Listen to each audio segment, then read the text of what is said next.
gibi hi-fi'ya son parçamı yapıyor gibiyim her parçada ama çok rahatım. Almam ben asit ki sigara dinamit yolda yine Bonfunk MC's videosu gibi dinamik kontravolta. Bu ara hep offline'ım, onlar hep online ama Gangnam Style olayı ben Empire State of Mind'ım Kamil.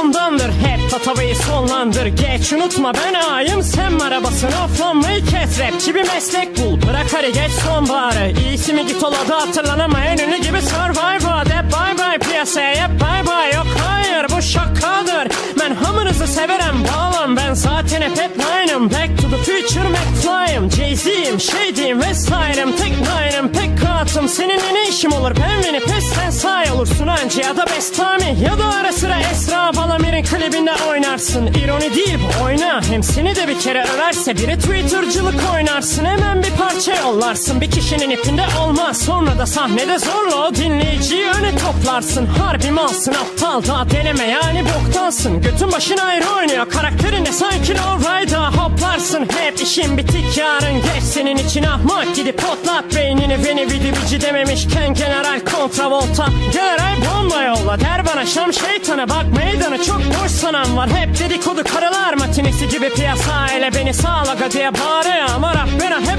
bana benim anlayışım anlamazsın. Çünkü yazmak için bana ilham, onlara sosyal medyada bir olay lazım. O attığım boklar eski lan Kazım, ne sandın cesaret eksi 40 ama sorsan hepsi Mike Tyson. Ben Bison'ım ben Gail'ım Street Fighter'ım Jet Fadıl'ım sen vay baba vay diye gez, yok paran aylina nice'ın haydi var git ağlama yeter ki kolay. Bize Ünalay sallı kolay var benim bankayedeki say bana 5000 bayramet ayran lazım sana diday didaylarsın. Hem ayran iyidir içince oluyor kontrada ray ray kalsın. Bay bay geçmiş bay bay yarın sayfa kapansın. Sonraki parçam ray malifalitiko bay bay herkes payla.